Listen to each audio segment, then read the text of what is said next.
오늘 본문 제목이 좀 긴데요. 길어서 저 한번 읽어봤으면 좋겠습니다. 우리 다 같이 한번 읽어볼까요? 세상에 하나뿐인 생명보다 세상의 유일한 복음이 더 소중했던 사람. 제가 설교했던 역대 설교 중에 제목이 가장 긴 것 같습니다.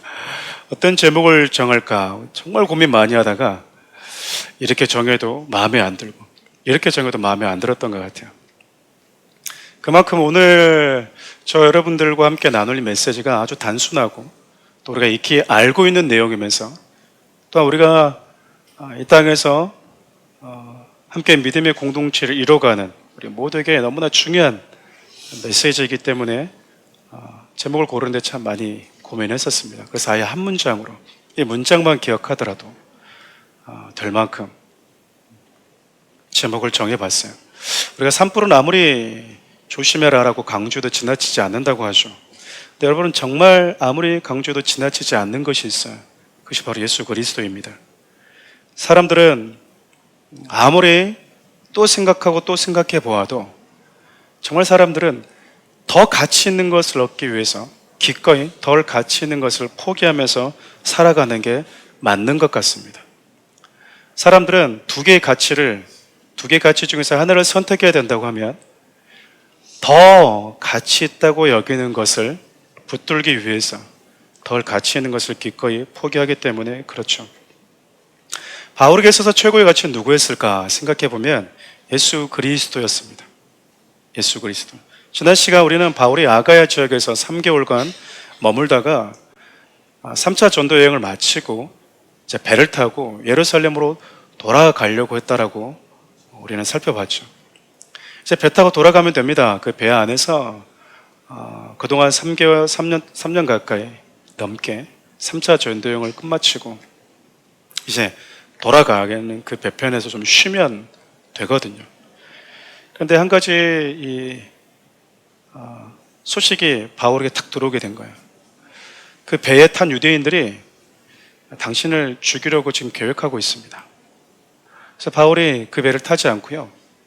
다시 왔던 길을 마게도냐 지역을 거쳐서 이렇게 다시 이 에베소 지역 드로아까지 오게 되었던 거죠. 드로아에서 바울이 잠깐 며칠을 머물면서 그 성도들에게 하나님의 말씀을 가르치고 강론하기 시작했는데 성도들이 말씀을 듣는 열정이 얼마나 탁월했는지 그리고 얼마나 간절하고 사모했는지 시간 가는 줄 모르고 밤새도록 바울이 하나님의 말씀을 그들에게 강론했었어요. 드로아 성도들의 이 말씀을 향한 사모함과 간절함은 저와 여러분들에겐 참 귀감이 되는 것 같아요. 말씀을 전하는 자의 열정뿐만 아니라 말씀을 듣는 성도들의 태도와 열심이 지금을 살아가는 저와 여러분들에게 정말 많이 본이 되기 때문에 그렇습니다. 한편으로 생각해 보면 모든 것이 다 갖춰진 시대에 우리가 하나님의 말씀을 읽고 듣고 그런 것에 게으르다면 주님의 나라에 우리는 드로아 성도들에게 참 부끄럽지 않을까라는 생각이 드는 거예요. 왜냐하면 저와 여러분이 살고 있는 이 시대는 그 어느 시대보다도 하나님의 말씀이 가까이 있고 들려질 말씀, 볼 수 있는 메시지가 너무 가까이 있기 때문에 그렇습니다. 아마 오늘 교회 나오시면서 성경책을 들고 오신 분들이 거의 없을 겁니다. 그러죠? 다 들고 오셨습니까? 네. 근데 뭔 들고 왔죠? 폰은 다 들고 왔습니다. 왜 여러분 성경책을 안 들고 오시죠? 어디 있으니까 그래요. 내 손 안에 있소이다. 폰에 다 있기 때문에. 근데 여러분 그렇게 가까이 넘길 필요도 없이 이렇게 손으로 이렇게 누르기만, 터치만 하면 여러분들이 보고 싶은 성경 구절이 확 열려요. 나는 이 성경에 너무 좀 어려운데 좀 쉬운 성경 없나? 다른 번역본 없나? 누르면 다 열립니다. 근데 과연 우리가 성경이 없었던 그 시절에 있는 사람들보다도 더 하나의 말씀에 대한 사모함과 간절함이 있는가? 이건 또 다른 문제인 것 같아요. 전 사랑하는 우리 성도들이 하나님께서 정말 많은 혜택을 누리고 있는 시대에 살게 하신 만큼 그 어떤 시대보다도 하나님의 말씀을 가까이 할 수 있는 성도들이 되었으면 참 좋겠습니다. 그렇게 여러분 드로아에 있는 성도들과 이별하고 나서 지금 바울이 에베소 밀레도 항구에 와 있어요.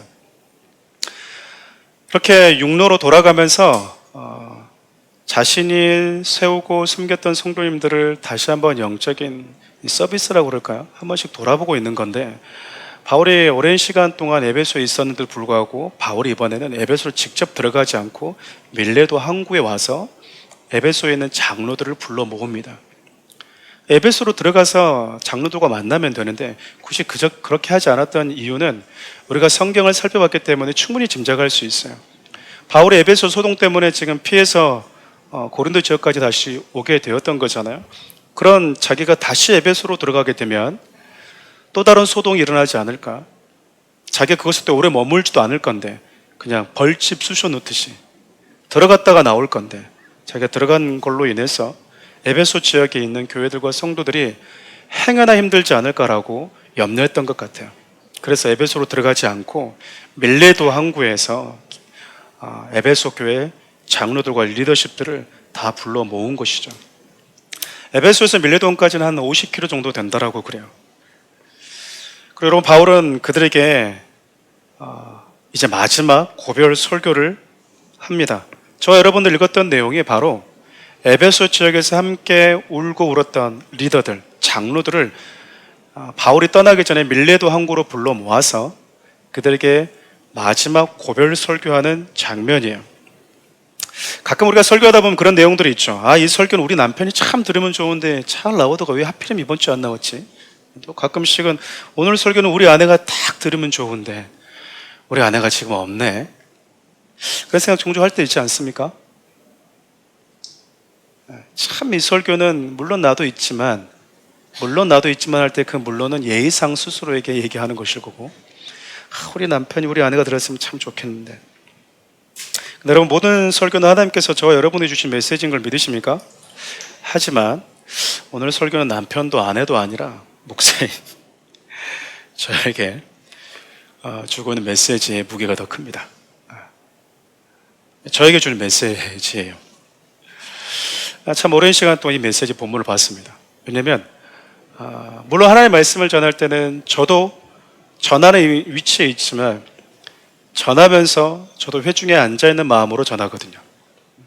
가끔 여러분들이 목사님은 설교하니까 안 그러는데, 여러분 저 그렇게 생각하지 마십시오. 목회자는 참 불쌍합니다. 여러분들은 듣기만 하지만 전하는 자는 전하면서 들어야 됩니다. 전하면서 그 말씀에 귀를 기울여야 되기 때문에 그래요.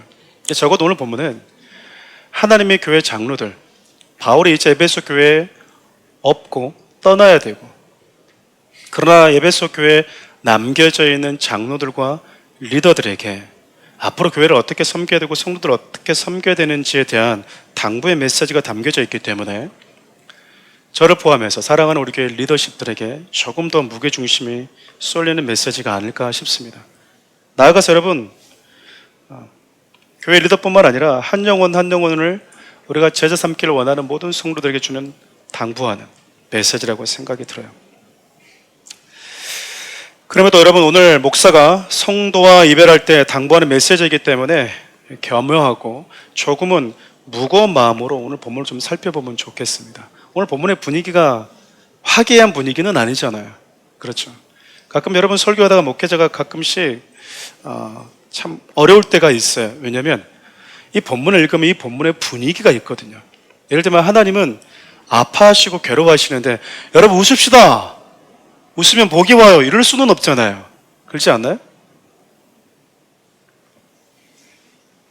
2부 때는 얼마나 화답을 잘하는지 모릅니다. 또 어떨 때는 하나님 막 웃고 있는데 혼자 심각해가지고 막 그딴 식으로 살면 안 된다고. 여러분 이러면 또 안 되잖아요.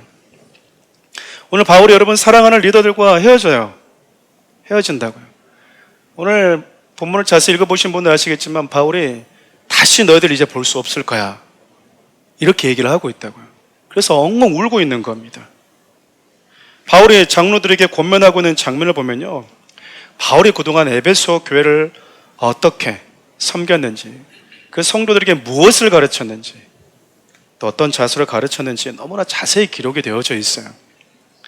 우리가 교회론이라고 하는데 교회를 어떻게 세워가야 되는지, 교회 안에 있는 성도들은 목회자로부터 무엇을 배우고 가르침을 받아야 되는지, 그리고 교회 리더들은 적어도 성도들에게 어떤 태도와 자세를 가져야 되는지가 기록이 되어져 있다, 그 얘기입니다. 오늘 그것을 여러분과 좀 살펴보려고 그래요. 가장 먼저 여러분, 바울이 에베소 성도들과 함께 있을 때 가르쳤던 내용입니다. 내용. 그러면 그는 3년 가까이 에베소에 있으면서 무엇을 가르쳤는가라는 것이죠. 우리 21절 말씀 함께 읽어볼까요? 유대인과 헬라인들에게 하나님께 대한 회개와 우리 주 예수 그리스도께 대한 믿음을 증언하는 것이라. 하나님께 대한 회개, 그리고 예수 그리스도께 대한 믿음을 가르쳤대요. 이전의 삶에서 돌이켜야 되는 회개, 예수님을 내 삶의 주인으로, 유일한 구원자로 내가 예배할 하나님으로 섬기는 것에 대해서 가르쳤다, 그 말입니다. 여러분, 예수 그리스도를 믿고 회개하고 하나님의 자녀가 되는 구원은 참 귀한 구원이지만 그것에 멈추는 것이 아니라 예수 그리스도께 속한 하나님의 백성이 된 이후에 하나님의 백성들은 어떻게 살아가야 되는 것인지를 배우는 것 또한 너무나 중요하다라는 거예요. 예수를 믿어서 하나님의 자녀라고는 신분이 바뀌는 건 너무 귀한데요, 그 신분의 변화에 안주하지 않고 그 신분에 걸맞는 영적인 성숙과 실력을 갖추는 게 중요하다, 그 말입니다. 제가 오늘 여러분 영상 보시면 제 사진은 별로 없죠? 네. 너무 바쁘게 뛰어다니면서 아마 없었던 것 같습니다. 네. 제가 그곳에 말씀을 좀 배우길 원하시는 몇 분과 이렇게 사회가족 교육을 한 거죠. 한 2시간 좀 넘게 했는데 제가 이제 목이 아프니까 조금 5분 좀 쉬었다가 하겠습니다, 화장실 다녀오십시오. 그러니까 그분이 저한테 이렇게 얘기하시는 거예요. 목사님, 우리는 5분 안 쉬어도 되는데 목사님 쉬셔야 됩니까? 이렇게. 안 쉬어도 됩니까? 네, 안 쉬어도 되는데 목사님은 힘드시면 쉬시고. 그래서 제가 그냥 하겠습니다, 그러고 계속 제가 했어요. 근데 방학을 하고 계시더라고요. 신앙의 방학. 집사님이고 권사님이신데 교회를 안 나간 지 너무 오래 된 것이죠. 근데 이 방학을 왜 했나 이게 쭉 봤더니 상처가 있는 거죠. 상처가, 교회 안에 상처가 있어요. 목회자의 상처가 있습니다. 여러분, 그러면 우리 교회는 상처가 없는 교회냐? 그렇게 착각하면 큰일 납니다. 자꾸 제가 종종 이런 비유를 들잖아요. 어떤 분이 세상에서 정말 완벽한 교회를 찾고 있었다라는 거예요. 그 완전한 교회, 완벽한 교회를 찾고 수소문했어요. 이 교회일까? 들어가 보면 또 문제가 있는 거죠. 또 여기 가면 또 문제가 있었어요. 소문이 들려옵니다. 저 산 뒷면에 가장 완전한 교회가 있습니다. 그래요? 그 교회로 간 거예요. 목사님을 만났습니다. 어떻게 오셨습니까? 세상에서 가장 완전하고 완벽한 교회를 찾다가 이곳에 왔습니다. 이 교회는 상처가 없고 문제가 없고 완전한 교회라고 해서요. 그러신가요? 근데 어쩌죠? 당신이 들어온 순간부터 교회가 문제가 있는 교회가 되어버렸습니다. 참 어리석은 거죠. 왜냐하면 여러분, 교회는 편한 곳이 아니거든요. 여러분, 바울이 앞서 얘기했던 것처럼 자기가 사랑하는 성도들을 케어할 때요, 눈물과 인내로 케어했다고 하거든요. 사랑이라고 하는 것은 그런 부딪힘 속에서 자라는 건데 우리는 그 부딪힘과 어려움이 있으면 안 좋은 거라고 생각을 하는 것 같아요. 그럼 바울이 에베소 교회에서 사역을 하면서 그들이 가르쳤던 건 예수 믿고 천국 가자 이것만 가르친 게 아니었다라는 거예요. 회개하고 돌이켜서 그리스도인이 되었다면 이제 어떻게 살아야 되냐라는 거예요. 여러분, 우리가 하나님의 말씀을 왜 배우죠? 하나님의 말씀은 우리가 생명의 말씀 이렇게도 표현하지만 법 이렇게도 표현합니다. 규칙이라고요.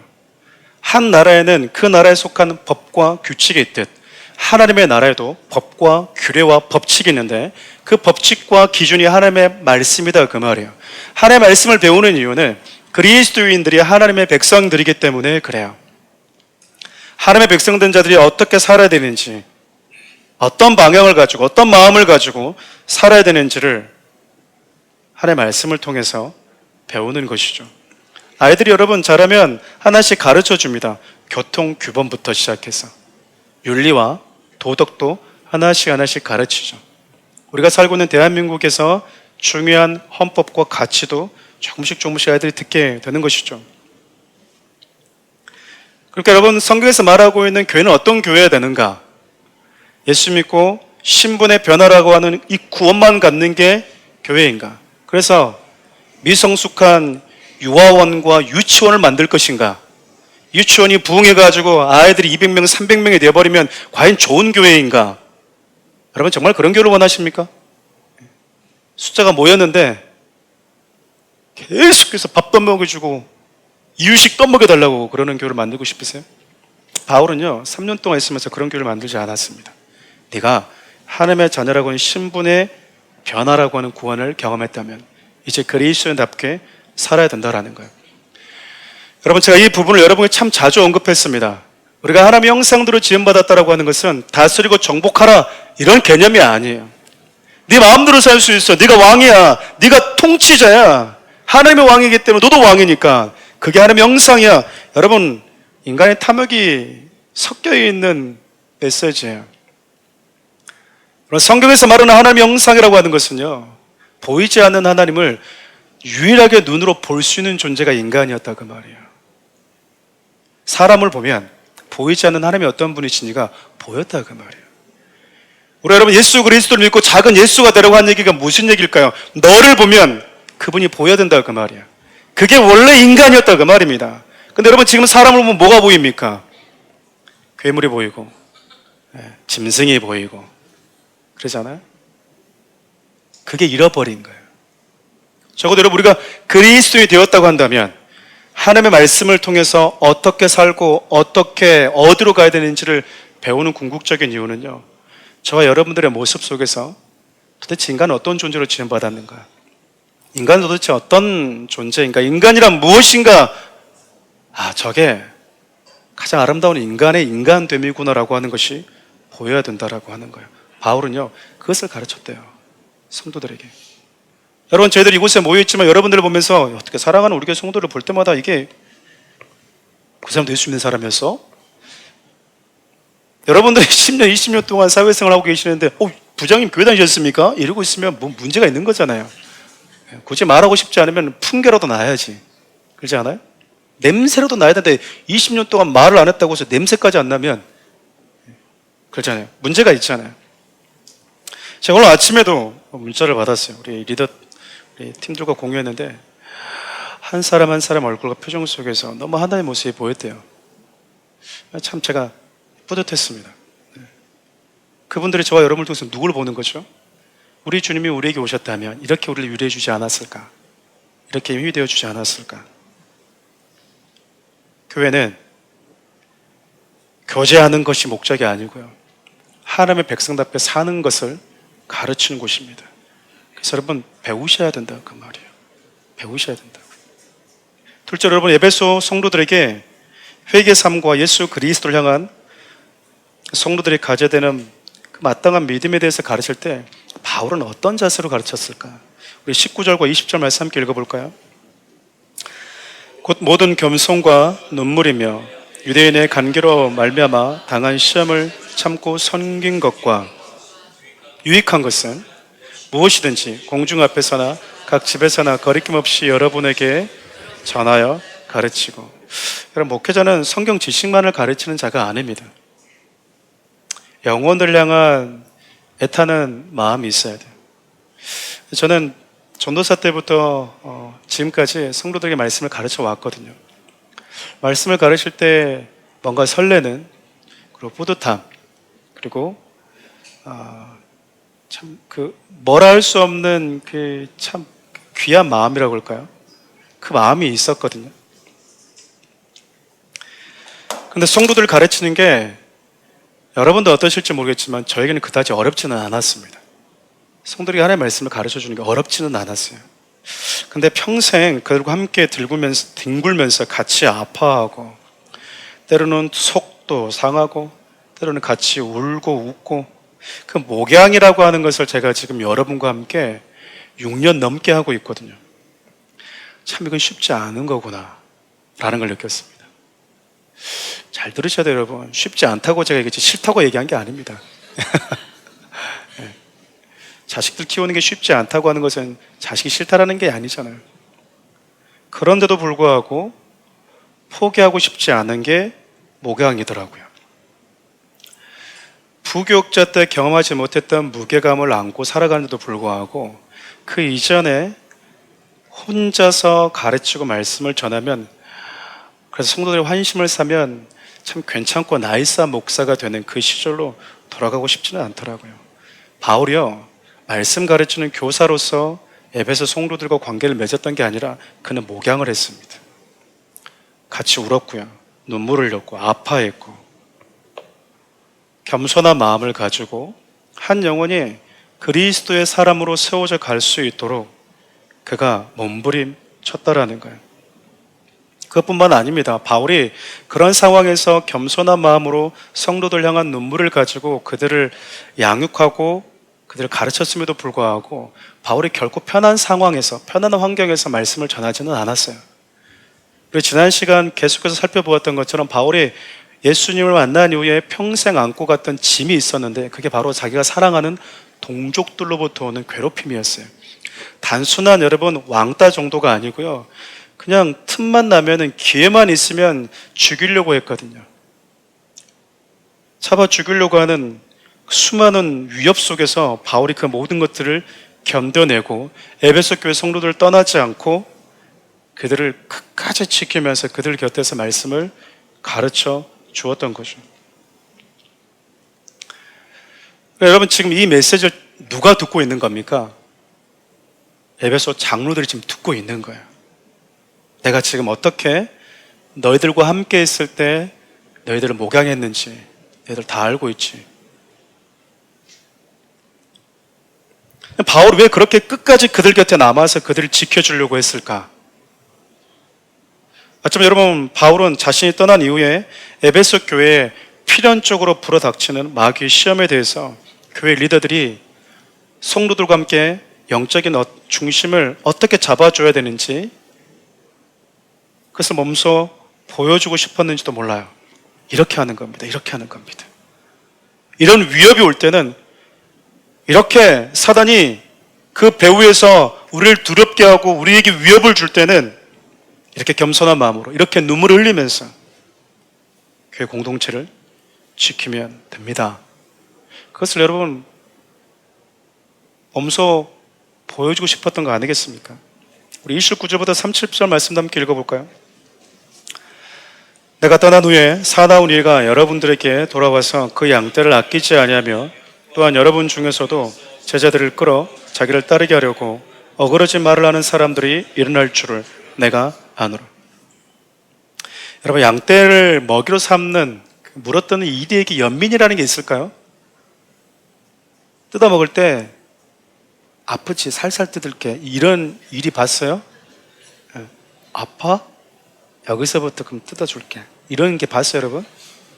여러분, 하이에나 한번 보십시오. 걔들은요 정말 잔인하게 뜯어 먹습니다. 얘들에게 여러분 연민이라는 게 없어요. 국률이라는 게 없다고요. 이리떼들에게 너무나 잔인하게 사탄이 바울이 떠난 이후에 기고만장하게 주님의 몸된 교회와 공동체를 물어뜯을 것을, 믿음이 연약한 성도들을 호시탐탐 노리고 있다라고 하는 것을 바울은 너무나 잘 알고 있었어요. 그리고 그것뿐만 아니라요, 교회 안에서조차 거짓 교사들이 일어날 수도 있다고 예고를 합니다. 어쩌면 이 땅에 존재하는 교회들이 필연적으로 감당해야 되는 사단의 공격이 있음을 바울은 너무나 잘 알고 있었어요. 가끔씩 이런 분들이 계시잖아요. 눈물이 없고 아픔이 없는 곳, 조금만 기다리십시오. 어차피 갑니다. 조금만 기다리시면 가니까 너무 서둘러서 가려고 할 필요 없습니다. 근데 여러분, 이 땅에서 눈물과 아픔이 없는 곳을 기대하는 건 말이 되지 않아요. 저와 여러분들 살아가는 이 세상은 아픔과 눈물이 교차하는 곳입니다. 유일하게 우리 주님 때문에 땀 흘려 볼 수 있는 곳이 여기예요. 우리가 영혼을 위해서 유일하게 울어볼 수 있는 곳이 여기입니다. 그러니까 여러분, 눈물도 없는 그곳에서 울려고 하지 마시고 여기서 많이 우셔야 돼요. 여기서 많이 땀을 흘리고 가야 됩니다. 여러분, 거기 땀 없다니까요? 눈물이 없어요. 괴로움이 없어요. 한 영혼을 사랑하는 데 있어서 전혀 어렵지 않은 곳이 바로 그곳입니다. 근데 이곳은 아니에요. 이 땅에 존재하는 모든 교회들이 필연적으로 겪는 어려움들이 있어요. 바울은 그것을 잘 알고 있었어요. 그런데 필연적으로 겪는 그 어둠 가운데, 아픔 가운데 짓누를 수밖에 없는 교회였는데 우리 주님이 오시면서 우리에게 하나씩 날개를 달아줬거든요. 이겨낼 수 있는 힘과 능력을 주었다 그 말입니다. 하나님을 앙모할 때 독수리가 날개치며 올라가는 그 셈을 주셨다 그 말이에요.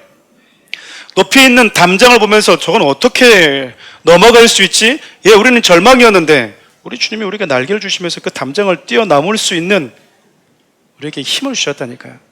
날아오를 수 있는 힘을. 바울이 그것을 지금 알려주고 있는 거예요. 그런 상황이 올 때마다, 사단이 우리를 위협할 때마다, 주의 몸된 교회를 무너뜨릴 때마다 나아가서 교회 공동체 안에 있는 성도들끼리 서로 마음의 이견으로 인해서 부딪히고 서운하게 만들고 진리를 떠나버리고 싶은 마음이 들려고 할 때 어떻게 함께 있어줘야 되는지. 여러분 옆에 분들 보시면서 인사하고 잘 오셨습니다 하하하 뭐 그거 잘하시잖아요. 네, 그렇죠. 사람들 얼마나 간사한지 아시죠? 10번 잘해줘도요 딱 한 번 말 실수하면요 등 돌아서 버립니다. 제가 이런 표현도 종종 쓰잖아요. 우리가 이번에 성찬을 못하고 건너떴는데, 성찬은 잔을 나누는 거잖아요. 잔을. 그리스도인들의 잔을 나누면서 너와 나는 우리 주님께, 우리 주님의 피와 살로 한 생명 받은 한 몸이야. 하나가 아니고요 한 몸이야. 그러면서 뭐 하는 겁니까? 잔을 돌리는 거예요. 잔을. 세상 사람들도 잔을 돌립니다. 아침 이슬을 담아서 건배를 하죠. 그리고 뭐 하죠? 어이 자네한테 서운했네. 아 미안하시. 한 잔 먹고 잊어버리세. 탁탁탁 하잖아요. 예. 근데 여러분 그 소주 한 잔이 그리스도의 피보다 더 강하다니까요. 그리스도 피보다 강해요. 한 잔하고 이제 우리 진짜 잊어버리는 거네. 알았네. 아닌 것 같은데 러브샷 2잔 하면서 다 잊어버립니다. 우리는 뭐 하죠? 나는 기억하고 있어. 네가 한 달 전에 했던 말을. 나는 네가 한 달 전에 나를 바라봤던 그 눈빛을 기억하고 있어. 그렇게 연약해요. 그렇게 연약하다니까요. 사랑하는 우리 성도님들 가운데 어떤 분들은 어떤 교회를 섬기다가 저에게 오신 분들도 계세요. 그럼 제가 꼭 얘기합니다. 이전에 교회에서 받았던 것만 기억하고 감사한 것만 기억하고 기도하십시오. 그분이 할 수 있는 최선을 다해서 여러분을 섬긴 겁니다. 그걸 축복해 주십시오. 그 교회를. 교회 안에서조차도, 성도들 그 내부에서 안에서조차도 감정, 말 한마디 가지고 사단은 얼마든지 교회를 흐트릴 수 있다라는 거예요. 바울이 그걸 너무나 잘 알고 있었습니다. 너무나 잘 알고 있었어요. 우리가 여러분 고린도전서를 살펴보면 나오잖아요. 은사가 난무하는 교회들도 문제가 그렇게 많았어요. 바울이 교회에다 편지를 왜 썼을까요? 문제가 있었으니까 썼어요. 잘하고 있으면 편지를 안 썼겠죠. 너무 잘하고 있어. 내가 너무 좋다. 그럼 목사님이 1년 동안 여러분들 한 번도 안 만나는 성도들 계십니까? 잘하고 있어서 그럴 가능성이 큽니다. 어떤 분들은 막 만나야 돼 이러고 있으면 문제가 있을 수 있어요. 바울은 자기가 떠난 이후에 사단이 어떤 루트로, 어떤 모양으로, 어떤 방식으로 주님의 몸된 교회를, 주님의 피값 주고 수고해서 산 주님의 몸된 교회를 무너뜨릴지에 대해서 지금 가르쳐주고 있는 거예요.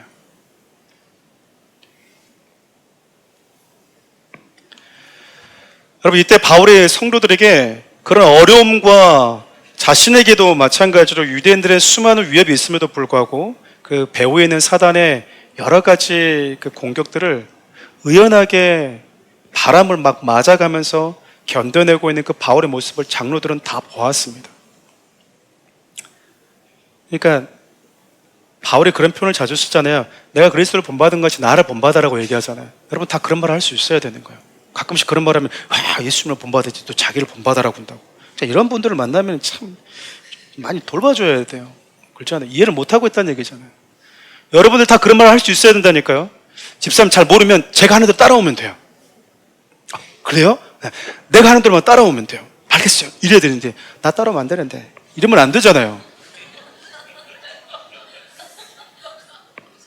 나 따라오면 안 되는데 그렇게 그럼 우리가 지금 뭐 하고 있다는 얘기면 잘못하고 있다는 얘기잖아요. 바울은 지금 뭐 하고 있는 거죠? 내가 했던 대로만 해. 내가 했던 대로만. 여러분 바울이 그 영혼들에게 있어서 어떻게 가르쳤는 줄 아세요? 또 이런 표현을 써요. 성도들에게 유익하다면, 너희들에게 유익했다면 나는 장소를 가리지 않고 거리낌 없이 너희들에게 말해왔다라고 얘기합니다. 우리 20절 말씀 함께 읽어볼까요? 유익한 것은 무엇이든지 공중 앞에서나 각 집에서나 거리낌 없이 여러분에게 전하여고 가르쳤고, 우리 16절부터 27절도 함께 읽어볼까요? 그러므로 오늘 여러분에게 증언하였거니와 모든 사람의 피에 대하여 내가 깨끗하니 내가 거리짓지 않고 하나님의 뜻을 다 여러분에게 전하였습니다. 여러분 바울이 모든 사람을 향해서 나는 너희들의 피에서 깨끗하다라고 말할 정도로 바울은요 성령님께서 영혼들에게 주시는 말씀을 가감없이 전해왔대요. 하나님의 말씀을 여러분 있는 그대로 가감없이 전해주는 것이 그 영혼을 진짜 사랑하는 것이라고 하는 것에 대한 확신을 가지고 있었다라는 거예요.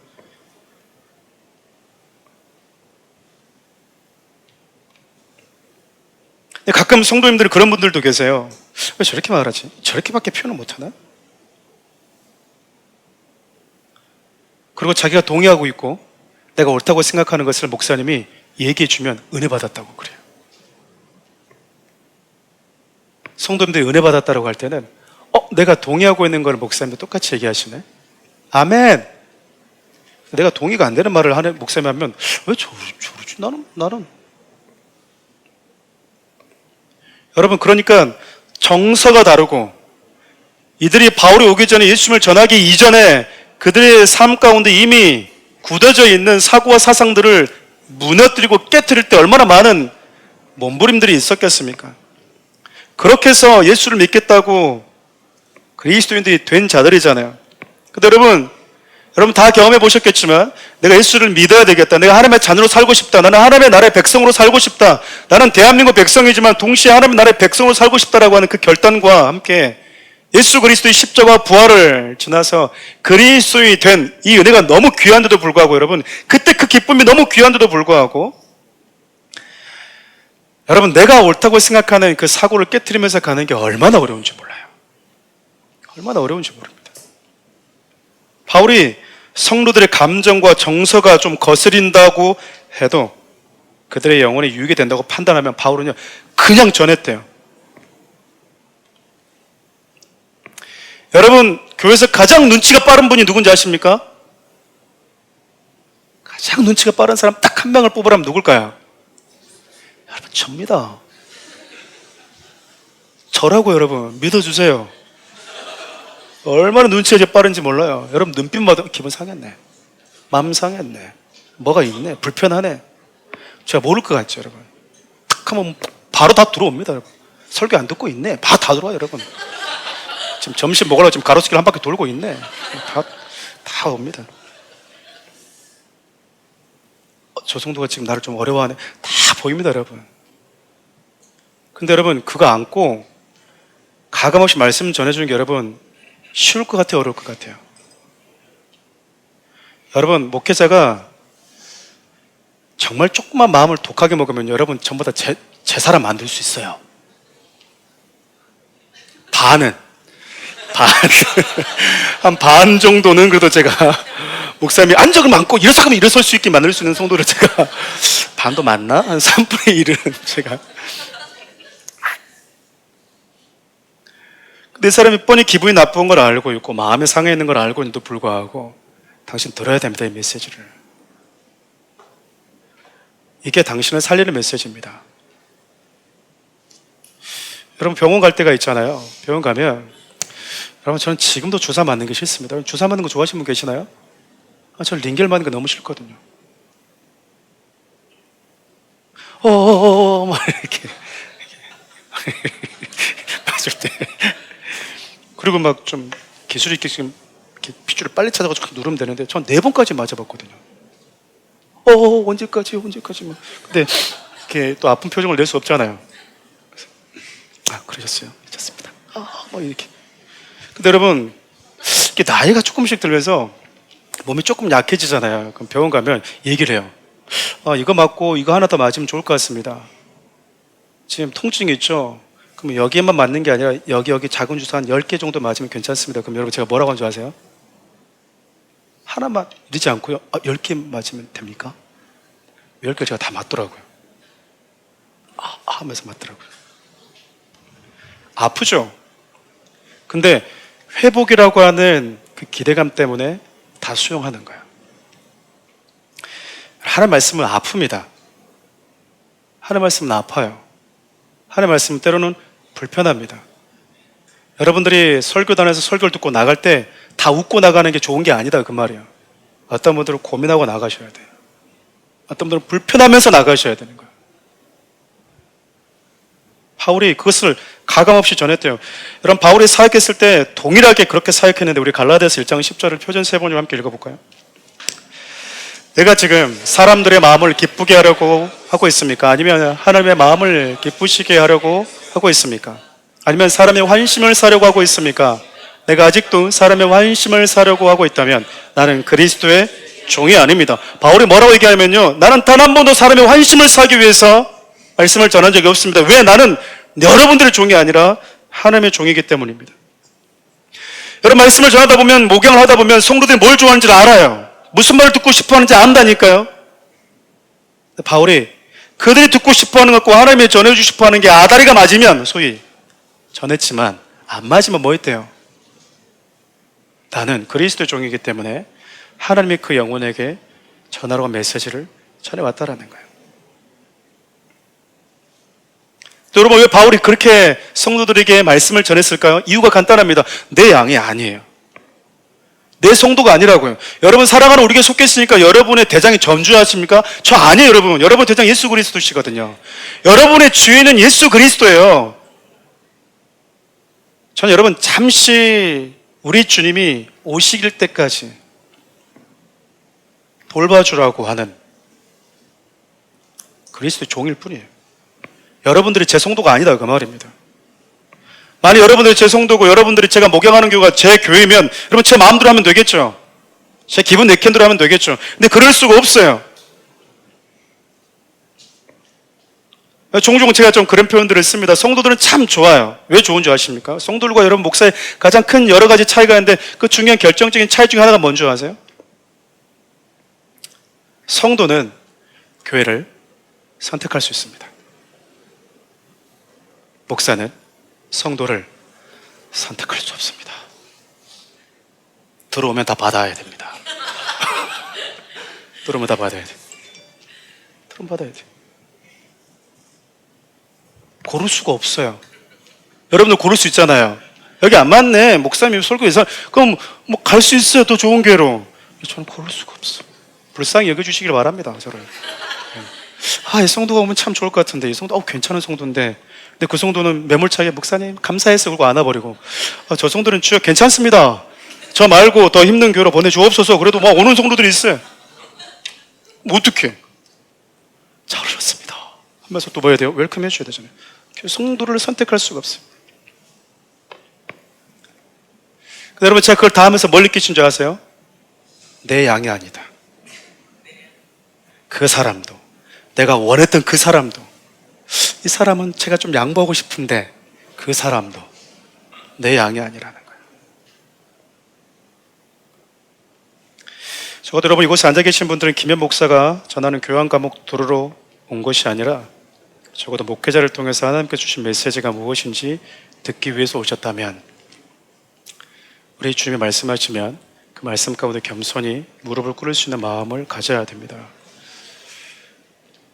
목회자는 성도들이 기분을 좋게 해주고 성도들의 환심을 사기 위해서 그래서 그런 것이 좋은 목회자라고 하는 꿈을 가지고 사는 것이 결코 좋은 목사가 될 수 없어요. 여러분 되게 유치한 겁니다. 목사님 저 성도님이 이렇게 해주면 참 좋아하는데요. 그러면 저도 그렇게 해볼까요? 여러분 되게 유치해요. 여러분 제가 그런 목사가 됐으면 좋겠습니까? 자, 여러분 사랑하는 우리 교회 시작하면서 늘 강조했던 말이 있습니다. 6년 동안 한결같이 하나님의 말씀이 전해지면 그 말씀 앞에 겸손해지십시오. 그 그 말씀 앞에. 제가 여러분 그런 얘기 종종 하잖아요. 여러분, 우리가 중국 무협 영화를 한참 잘 볼 때가 있었어요. 근데 여러분, 중국 무협 영화 보면 예전에는 그 포청천이라고 하는 그런 중국 영화들이 많이 있었거든요. 한국말로 더빙된 거. 뭐 알퐁, 율퐁, 바옹총칭 모릅니까? 지미 우스 나오잖아요. 네. 그래서 여러분 거기에 사형을 때릴 때 뭐냐면 개작두하고 용작두를 대령합니다. 좀 작은 죄를 지면 개작두. 저는 하도 쓸데없다고 생각해요. 뭐 용작두나 개작두나 똑같이 죽는 건데 그렇지 않나요? 근데 용작두를 데려가라 그래요. 여러분 그때요 포청천이 용작두를 데려가라 그러면 용작두 데려가잖아요. 근데 저기서 꼭 누가 말 타고 오잖아요. 탁탁탁탁탁 하면서 뭐라 그래요? 그냥 긴 두루마리 하나 딱 펴니다. 이렇게 황띠 뭐 이렇게 하면서. 그럼 여러분 그때 대부분 여러분 말 타고 오는 전령들은 그 좀 신분이 좀 낮잖아요. 그렇잖아요. 포청천에도 높죠. 근데 여러분 그거 황띠 이러면 여러분 그때 여러분 화면에 모든 사람들 어떻게 태도를 취하죠? 완시야 완시야 완시야 그러잖아요. 완시야. 자 이렇게까지 해야 됩니까? 완시야 완시야 와만시야. 제가 오늘 정장을 입고 있기 때문에 2부 때와 다르게 제가 좀 많이 좀 정돈되게 하려고 애를 씁니다. 근데 가끔씩 1부 또 들으시는 분들이 왜 이렇게 재미없게 하냐고 그래서 저의 본심을 보고 원하면 2부 때 오면 됩니다만은 그다음에 뭐 완시에 완시에 왕완시 이게 뭔 말입니까? 왕은 안 하는데 말씀이 왔어요. 왕의 말이. 그러니까 뭐 하죠? 다 꿇어엎드린다고요. 여러분 그 자세를 가졌던 게 고넬료였다고요. 하나님의 말씀을 들고 오니까요. 그 말씀 앞에 자기가 엎드렸어요. 여러분 왕띠 그럴 때 네가 황제냐? 이렇게 말하는 사람이 있어 없어요? 아무도 없어요 여러분. 황제인지 한번 필적 조사 한번 해보지? 용작두에 걔는 그 순간 그렇죠? 여러분 목회자가 성도들과 관계를 맺을 때 참 어렵습니다. 일관되게 성도들과 관계를 맺을 수가 없더라고요. 목회자에게 있어서 성도들 어떤 분들은 그래요. 성도들과 가까이 지내지 말아라. 너도 상처받고 성도도 상처받는다. 어떤 분들은 성도들과 일정한 거리를 둬라. 여러분 제가 이것저것 다 해보지 않았겠습니까? 제가 내린 결론이 뭔지 모르겠어요. 성도들마다 달라요. 중요한 건 이 성도와 내가 어느 정도 일정한 관계를 유지할 때 이 영혼에게 유익한가? 저는 일정한 거리를 두기로 했습니다. 뭐 그러고 또 막 가는 게 여러분 그 영혼에 유익하지 않을 때가 있더라고요. 그 영혼에게는 그 성도에게는 어느 정도 간격이 이게 참 적절할까? 비닐하우스에 온도 맞추듯이 비닐하우스 온도 맞추는 것보다 더 힘듭니다. 이 성도는 이 정도, 이 성도는 조금 뒤에, 이 성도는 이 정도의 어느 정도는, 이 성도에게는 할렐루야 이렇게 해야 되구나. 중요한 건 여러분 일정한 거리가 아니라니까요. 그 영혼이 하나님 앞에서 올바로 서는 데 있어서 무엇이 중요한가? 바울이 여러분 그것을 얼마나 고민했다는 얘기입니까? 그것이 그 영혼에게 유익이 된다면 바울은 다 했다라는 거예요. 그 영혼에게 유익이 된다면. 여러분 그러니까 바울은 전하는 자로서 또 성도들은 듣는 자로서 그야말로 모범적인 모습을 보여왔던 거잖아요. 근데 여러분 성경을 보면 참 모범적이지 않은 모습들이 더 많았습니다. 우리 대표적인 거 두 개만 좀 살펴볼 텐데 우리 미가서 3장 5절 함께 읽어볼까요? 세 번역으로 읽겠습니다. 예언자라는 자들이 나의 백성을 속이고 있다. 입에 먹을 것을 물려주면 평화를 외치고 먹을 것을 주지 않으면 전쟁에 다가온다고 협박한다. 저는 저거 읽을 때마다 예언자라고 하는 사람들이 입에 물려주면 뭐한대요? 평화를 외친대잖아요. 개야? 저는 목사니까 개라고 얘기합니다. 개도 아니고 뼈다귀 넣어준다고 목사가 가오가 있지. 목사의 자존심을 버리고 평화가 아닌데 평화를 외쳐? 입에 넣어주면 뭐 했다는 얘기입니까? 성도님은 하나님을 참 잘 섬기셔서요 하나님이 참 은혜를 주실 것 같아요. 그러면서 자기를 하나님 앞으로 싹 같이 가요. 목사 섬김 이꼬르 하나님 섬김. 여러분 목사 섬기는 거 하나님 섬기는 게 아닙니다. 아시겠습니까? 목사 섬기는 그냥 목사 섬기는 거예요. 오히려 마태복음 28절 보면요 이 소자 중에 작은 자에게 한 게 내게 한 거래요. 작은 자에게 하십시오. 했는데 기억도 못하는 사람. 섬겼는데 내가 했는지도 기억도 못하고 그 사람도 나한테 갚을 게 아무것도 없어. 근데 이 사람은 내가 이거 주면 이걸 줄 것 같아. 여러분, 이거는요 잘못하고 있는 거야. 다 작년에 사줬잖아. 맞네? 상기시켜주는 사람들이 있어요, 자꾸. 그러지 마세요, 여러분. 왜 아직도 안 잊고 있지? 언제적 얘기인데? 잊어버리세요. 집사님, 내가 2년 전에 사준 거 알지? 뭐 어쩌란 얘기죠? 그런 거 아니야. 섬길 줄 알아야 돼. 라고 얘기하죠. 여러분, 더 무서운 게 뭔지 아세요? 먹을 거 안 주면 뭐 한대요? 주의 진노가 임할지도 몰라. 이랬다라는 거 아니에요. 아니, 그런 식으로 목회자를 섬기면 되나? 예언자를 대우하면 되나? 하나님이 강력하게 치실지 몰라? 이랬다라는 거 아니겠어요? 여러분, 이거 보면은 목사들만 문제인 것 같죠? 여러분, 전하는 자들 정신 차려 드시기 바래요. 다음 구절 읽을 수 있는 용기가 있는 분들만 여러분들이 어려울 것 같아서 제가 아주 쉽게 표준 세번으로 준비했습니다. 자신 없는 분 눈 감으세요. 시작. 이 백성은 반역하는 백성이요. 첫부터 그렇죠? 첫째부터 반역하는 백성이. 계속 읽어볼까요? 거짓말하는 자손으로서 주의 율법은 전혀 들으려고 하지 않는 자손이다. 선견자들에게 이르기를 환상을 보지 말아라 하며 예언자들이 이르기를 옳은 것을 보이지 말아라. 부드러운 말을 하여라. 거짓된 것을 보여라. 정도를 버려라. 바른 길에서 벗어나라. 이스라엘의 거룩한 분의 이야기를 우리 앞에서 그쳐라라고 말한다. 무섭지 않습니까? 영적인 세계 보고 목사님 말하지 마세요. 자꾸 영적 긁지 마.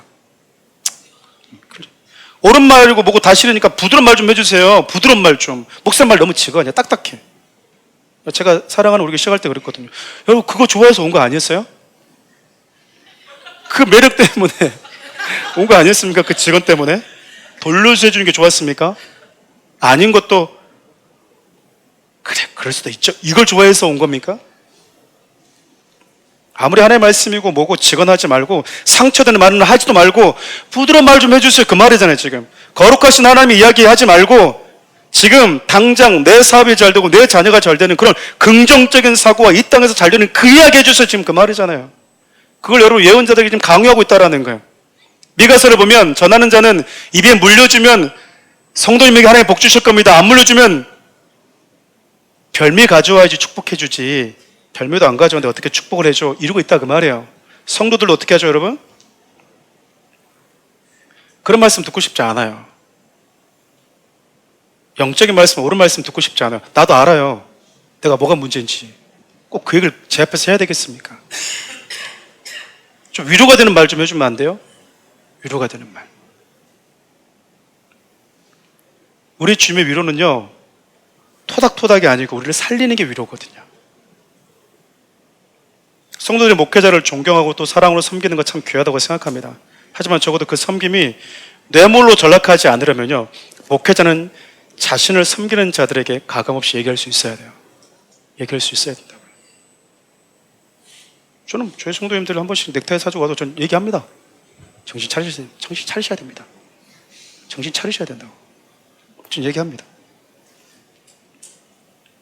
뭐야, 어저께 기껏 비싼 식사 대접해줬더니 옷 한 벌 해줬더만 목사님 이런 경우가 무슨 경우입니까? 라고 하는 생각 하지 말라 그 말이에요. 그래야 저 여러분들이 살아요. 그래, 저 여러분들 살아요. 저 여러분들이 만난 이유는 좋은 게 좋은 거라고 만난 게 아니거든요. 저 여러분들은 아주 잠시 후에 이 땅을 떠나요. 제가 오늘 성류 갔다 왔잖아요. 한 사모님이 그런 말씀을 하세요. 목사님, 이쪽에 마을에 젊은이들이 참 부족한데 노인들이 참 많은데요. 작년 한 해 노인들만 200명이 죽었습니다. 저 여러분들 다 그 길로 가고 있어요. 그렇다고 해서 저는 또 막 전한 자와 듣는 자가 막 드라이하게 막 그런 것도 별로 좋아하지 않습니다. 세 번째, 여러분, 바울은 에베소 성도들과 함께 했을 때 성도들이 그 어떤 것도 탐하지 않고 오히려 자기 쓸 것을 충당해서 약한 자들을 도우면서 사역했대요. 제가 연기를 해버리다 보니까 시간이 참 빨리 가버렸어요. 좀 속도를 내겠습니다. 우리 33절부터 35절 함께 읽겠습니다. 내가 아무의 은이나 금이나 의복을 탐하지 아니하였고 여러분이 아는 바와 같이 이 손으로 나와 내 동행들이 쓰는 것을 충당하여 범사 여러분에게 오늘 보여준 바와 같이 수고하여 약한 사람들 돕고 또 주 예수께서 친히 말씀 봐 주는 것이 받는 것보다 복이 있다 하심을 기억하여 할지니라. 목회를 여러분 밥벌이를 하지 않았다라는 거야. 성도들이 한 명씩 한 명씩 올 때마다 아유 돈 들어오네. 한 명씩 몇 명이냐 이게 얘기지. 한 명씩 한 명씩. 자신의 밥벌이로 생각하지 않았다라는 거예요. 섬겨야 될 대상으로 보았다고. 예전에 여러분 제가 좀 철이 없었을 때는 하나님 저를 막 써주십시오. 막 1000명, 10,000명 막 10,000명까지는 아니었습니다만은 1000명 이렇게 써주십시오. 예. 그 정도 제가 감당할 수 있지 않겠습니까? 몇천 명은 제가 부격자도 1300명까지는 해봤는데 그 정도까지는 감당이 되지 않겠습니까? 그랬었거든요. 저희 하나님 좀 미국이고 좀 동남아고 아프리카고 좀 써주세요. 저 괜찮지 않습니까? 이 정도면 막 그랬거든요. 제가 담임 목사 1, 2년 차, 3년 차 때까지 그랬습니다. 죄송합니다. 근데 여러분 제가 시간이 지나면서 어떤 생각이 드냐면 가고 싶지가 않은 거예요. 가고 싶지 않고 성도들 오잖아요. 그럼, 왜 왔지? 내가 할 수 있을까? 내가 잘 섬길 수 있을까? 한 성도를 이렇게 케어하고 하나님의 사람으로 만들어가는 것도 정말 많이 힘들었는데 내가 할 수 있을까? 겁부터 툭툭 와요. 겁부터. 성도들 오면 몇 명이 우와 이게 아니고 여러분 집에 가면 아내랑 그 얘기하거든요. 할 수 있을까? 가능할까?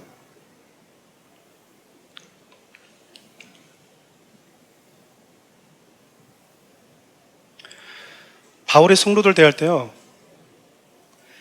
성도들의 그 어떤 것들을 탐하고 하나씩이라도 가져야지 그런 게 아니라 오히려 자기가 일하면서 연약한 성도들 돌봤대요. 연약한 성도들을 챙겼다 그 말이잖아요.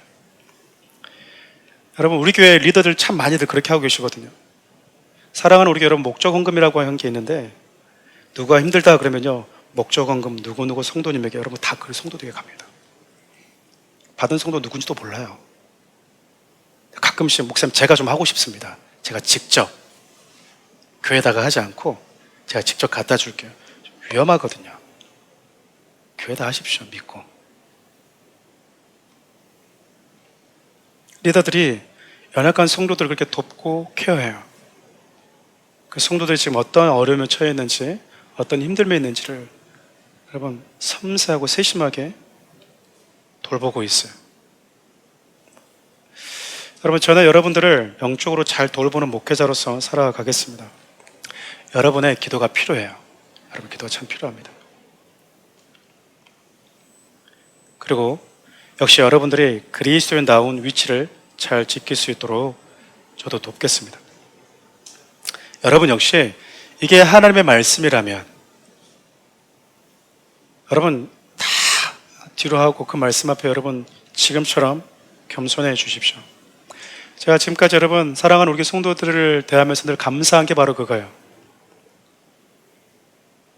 아마 제가 설교가 바뀌면 처음에 저와 함께 시작했던 분들 금방 알아들을 거예요.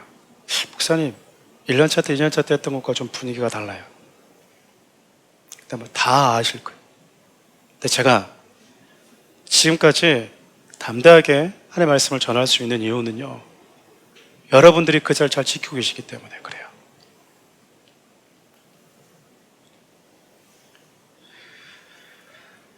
그럼 마지막으로 바울이 자기가 떠난 이후에 어둠의 영들이 교회 공동체를 어떻게 무너뜨리려고 다가오는지 준비하라고 얘기합니다. 우리 29절과 30절 한 번 더 읽어볼까요? 내가 떠난 후에 사나운 이리가 여러분들에게 들어와서 그 양떼를 아끼지 아니하며 또한 여러분 중에서도 제자들을 끌어 자기를 따르게 하려고 어그러진 말을 하는 사람들이 일어날 줄을 내가 아노라. 여기서 여러분 좀 우리 마음이 조금 무거운 것 중에 하나는 외부에서 어둠의 영들이 교회를 무너뜨리기 위해서 여러 가지 시련을 주는 거 그럴 수 있지. 근데 바울이 고민했던 건 장로들 가운데 교사라고 하고 리더들이라고 하는 사람들 가운데서도 거짓 교사들이 거짓 말들을 해서 자기 사람으로 만들기 위해서 자기를 따르도록 하기 위해서 할까하는 자들이 일어날 수 있다라고 하는 거예요. 여러분, 신앙은 자신감으로 하는 게 아닙니다. 신앙은 연륜으로 하는 것도 아니에요. 화이팅 하면 됩니까? 신앙이? 여러분, 3년 동안 예수님 곁에 있었던 제자들 가운데 한 사람은 예수님을 팔았어요. 나머지 제자들은 다 떠나도 저는 안 떠납니다. 자신감 있게 얘기했죠. 호언장담했다고요. 다 떠났습니다. 저는 아니죠 했던 자들이 다 떠났다고요. 그러면 제가 성도들을 섬기면서 누가 가장 먼저 넘어진 줄 아세요? 나는 예외겠지. 내가 제점을 얼마나 많이 받았는데, 내가 지금 그 많은 시련을 견디면서 얼마나 많이 성장하고 얼마나 많이 깨졌는데 최고 먼저 넘어지더라고. 다시 너무 놀랍죠. 이 성도는 이런 일 산전수전 다 겪었고 어려운 일 아픔의 터널 다 지났기 때문에 이제 경고하겠지. 그런데 그 성도가 이제 됐구나, 가장 많이 넘어지더라고요. 가장 빨리. 우리 고린도서 10장 11절 12절 함께 읽어볼까요? 여러분 잘 아시는 말씀입니다. 이런 일들이 일어난 본보기가 되게 하려는 것이며, 그것들이 기록된 것은 말세를 만난 우리에게 경고가 되게 하려 하는 것입니다. 그러므로 서 있다고 생각하는 사람은 넘어지지 않도록 조심하십시오. 나는 예외겠지. 나는 이제 웬만하면 이곳에서 넘어지지 않습니다. 목사님 저 못 믿습니까? 최고 먼저 넘어지더라고요. 최고 먼저. 선줄로 생각하는 순간 넘어지는 거예요. 이건 여러분 제 얘기가 아니에요. 하나님의 당부라고. 그러니까 뭐 하지 말라는 거예요. 나는 예외겠지, 나는 서 있지, 나는 이제 많이 단단해졌지 생각하지 말라 그 말이에요. 목사는 여러분들을 칭찬할 수 있어요.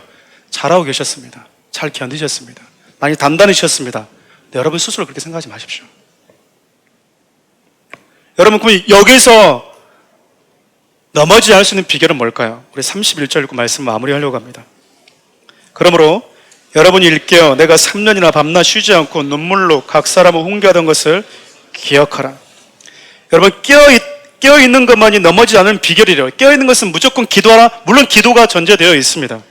여러분, 깨어있다고 하는 것은 방금 우리가 읽었던 고린도전서 10장의 말씀을 빌리면 섰다고 생각하지 마라, 그 말이에요. 늘 말씀 앞에 겸손하게 엎드려라, 그 말이거든요. 지금 바울이 에베소 장로들에게 깨어있으라라고 하는 말은 내가 3년 동안 너희들을 어떻게 섬겼는지, 성도들에게 무엇을 가르쳤는지, 어떤 자세를 가졌는지 기억하는 것이었습니다. 그 기억함이 나를 하여금 껴있도록 만들어 주었다, 그 말입니다. 사랑하는 우리 성도 여러분, 사랑하는 우리 리더 여러분, 그리고 저도 마찬가지고요. 말씀 밴들 겸손합시다. 여러분들의 섬기는 멤버들이 우리 순장님 갖고 싶다, 우리 목장님 갖고 싶다, 우리 선생님 갖고 싶다라고 하는 말을 들을 수 있게 바라요. 제 큰딸이 누군지 아시죠? 큰딸이 종종 큰딸이 종종 집에 오면 이런 얘기 합니다. 아빠, 나는 우리 선생님이 최고 좋아. 어떤 이모 다 좋고, 어떤 삼촌 다 좋은데 우리 그 선생님하고 절대 바꿀 수 없어. 내 거야. 독차지하고 싶어. 그래요. 여러분, 제가 그 얘기 들으면서 무슨 마음이 든 줄 아세요? 중고등부가 많지 않음에도 불구하고 도대체 어떤 마음으로 가르쳤길래 얘가 이 얘기를 이렇게 자주 하지? 얘기를 어떻게 이렇게 자주 하지? 사랑하는 우리 성도 여러분, 제가 짤막한 영상을 본 적이 있었는데 이렇게 얘기하더라고요. 누군가가 당신에게 100억을 준다면 당신은 받으시겠습니까? 안 받으시겠습니까? 당연히 받죠. 다시 묻겠습니다. 그러면 100억과 당신의 생명과 바꾸자고 하면 바꾸실 건가요? 100억을 저는 거부하겠습니다. 이 짧은 영상에 여러분 너무 간단한 메시지를 주잖아요. 100억보다 뭐가 더 소중하다라는 거예요? 목숨이 더 소중하다라는 거잖아요. 여러분, 우리는 100억도 못 벌어요. 돈 많이 벌고 싶은데 생명과 딱 견주어 보니까 100억도 1000억도 생명보다 소중하진 않다라는 거예요. 여러분, 바울이 자기 생명보다도 더 소중하게 여기는 것이 있었기에 그가 모든 것을 다해서 성도들을 섬겼던 겁니다. 우리 여러분, 이 말씀 진짜 한 것만 읽고 마칠게요. 우리 22절 23절 함께 읽어볼까요? 우리 사도행전에서 너무나 중요한 메시지이기도 합니다. 함께 읽겠습니다. 보라, 이제 나는 성령에 매어 예루살렘으로 가는데 거기서 무슨 일을 당할는지 알지 못하노라. 오직 성령이 각 성에서 내게 증언하여 결박과 환난이 나를 기다린다 하시나 내가 달려갈 길과 주 예수께 받은 사명 곧 하나님의 은혜의 복음을 증언하는 일을 마치려 하면은 나의 생명을 조금도 귀한 것으로 여기지 아니하노라. 바울이 세상에 하나뿐인 자기 생명보다 더 소중하게 여겼던 것이요, 예수 그리스도의 그 유일한 복음을 듣고 영혼들이 살아나는 것이었습니다. 바울은 이것을 너무나 잘 알고 있었어요. 우리에게는 좀 막연하고 추상적이게 보이지만 바울은 자기가 전한 복음을 듣고 한 영혼이 살아나는 게 보였다고요. 그보다 더 소중한 가치 있는 게 없었기 때문에 필요하다면 자기 생명도 기꺼이 버릴 각오를 하고 그는 예수를 따랐거든요. 어쩌면 바울이 이렇게까지 에베소 성도들에게 자신의 모든 것을 쏟아부을 수 있었던 이유는 예수 그리스도의 십자가와 부활만이 죽은 영혼을 살릴 수 있는 유일한 능력이라고 하는 것을 알고 있었기 때문입니다. 부족하지만 자기를 통해서 그리스도가 드러나서 자기가 떠나더라도 남겨진 성도들이 바울에게 속한 사람이 되지 않고 그리스도께 속한 사람이 되어서 세상의 수많은 비바람을 이겨내고 사단의 그 두려운 위협을 견뎌내면서 단단한 그리스도로 설 수 있도록 자기 모든 것을 쏟아부었던 유일한 이유는, 그리고 지금 예루살렘으로 돌아가는데 그 예루살렘에 여러 가지 위협과 환란이 기다리고 있는데도 불구하고 가려고 했던 여러 가지 이유도 딱 하나뿐이었어요. 성령님이 바울에게 자기의 앞날을 다 가르치지 않으셨거든요. 단지 네 앞길에 환란과 고난이 있다라고만 알려주셨어요. 여러분, 너무나 힘들게 사역했는데 그 바울에게 예수님 조금 따뜻하게 얘기해주면 안 되나요? 너무 매몰차게 얘기해버리세요. 환란이 기다리고 있다, 고난이 기다리고 있다. 근데 바울이요, 그렇게 희망적이고 긍정적이고 격려가 담긴 메시지를 듣지 않았음에도 불구하고 아멘, 아멘, 성령님 주님 원하시면 저는 그렇게 갑니다. 내가 가는 길을 주님이 아시니까 나는 다 모르지만 내 앞길이 우리 주님의 손에 들려져 있다고 하는, 선하신 주님이 내 삶을 인도하고 있다고 하는 그 사실을 믿었기 때문에 모든 것을 다 뒤로 하고 갈 수 있었던 겁니다. 모두 알다시피 목요일부터 토요일까지 우리 아이들과 함께 40여 명의 우리 성도들이 국내 선교 다녀왔습니다. 참 기막힌 사연들이 많더라고요. 사모님은 1년 전에 남편이 돌아가셨어요. 꿈을 안고 섬으로 왔죠. 다음 세대를 세우는 일, 센터를 만들어서. 그리고 집회를 하고 우리 임선수 선교사 전도사님께서 이제 첫째 날에 찬양 집회를 하셨었는데, 끝났는데 한 목사님이 저한테 오셨어요. 제가 어느 교회 목사입니다. 저에게 이제 얘기를 걸어 오셨어요. 그래서 하신 말씀이 뭐냐면, 목사님 힘들지 않으십니까? 저 너무 감사하죠. 근데 목사님, 제가 5월에 제 아내가 난소암으로 죽었습니다. 아내가 죽은 지 3개월이 안 된 거예요. 그리고 제가 몇 주 전에 심장 수술을 했습니다, 목사님. 하나님을 섬기고 영혼을 섬기기 위해서 이곳에 왔는데 왜 자꾸 이런 일이 벌어진지 모르겠습니다. 그 말씀을 듣고 있는데요, 제 마음에 이런 마음이 드는 거예요. 바울도 자기 앞날이 어떻게 펼쳐질지 몰랐지. 그것은 저와 여러분도 매한가지다 그 말이에요. 근데 여러분, 저와 여러분들의 인생에 불안하지 않는 이유가 무엇인지 아십니까? 저와 여러분들의 인생이 선하신 그분의 손에 있다라는 거예요. 그리고 그 아픔 속에서도 그 마을을 떠나지 않고 지키고 계시는 그 모습을 보면서요, 힘든 고난이 기다리고 있다라고 하는 것을 알면서도 예루살렘으로 돌아가려고 하는 바울의 모습이 떠오른 거예요. 왜냐하면 이 메시지가 준비하고 있었기 때문에. 참 우리 주변엔 자기의 하나뿐인 생명보다도 예수님을 더 사랑하는 사람들이 참 많구나, 참 많구나, 그런 생각이 들었어요. 그리고 각자의 시간과 물질을 들어서 여기까지 와 있는 사랑하는 우리 교회 성도들이 여러분 제 눈에 다시 들어오기 시작했습니다. 저는 참 예민해서 누가 코를 고면 잠 못 잡니다.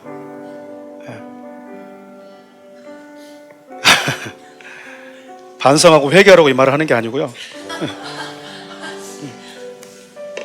새벽에 제가 이렇게 몇 번 깨서 자고 있는 성도들 이렇게 쭉 둘러봤어요. 여자 성도님들은 볼 수 없잖아요. 거실에서 쭉 이렇게 봤거든요. 여기저기 코를 고는 성도들 보이고.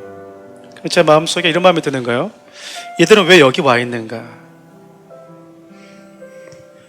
피곤한데도 불구하고 왜 행복하고 보람되다고 얘기를 하는가? 참여하지도 못했던 성도들도 왜 함께 기도하고 있는가? 내가 가지 못했음에도 불구하고 왜 적지 않은 금액을 후원했는가? 어쩌면 이들 모두가 바울과 같이 세상에서 하나뿐인 내 생명보다도 예수님을 더 사랑하는 자들이구나. 그렇게 우리 주님을 사랑하는 사람들이 참 이렇게 가까이 있었구나라고 하는 게 새삼 저에게 보이기 시작한 거예요. 사랑하는 우리 성도 여러분, 바울과 에베소 성도들처럼 우리 역시 언젠가 이 땅을 떠나게 될 것입니다. 다시 보지 못하게 되는 그날이 올 거예요. 그날까지 생명보다 더 소중한 예수님을 사랑하고 영혼을 사랑하는 자들로 살아갈 수 있었으면 좋겠고, 그 무엇도 아끼지 않는, 주를 위해서 아끼지 않는 저와 여러분들 되었으면 참 좋겠습니다.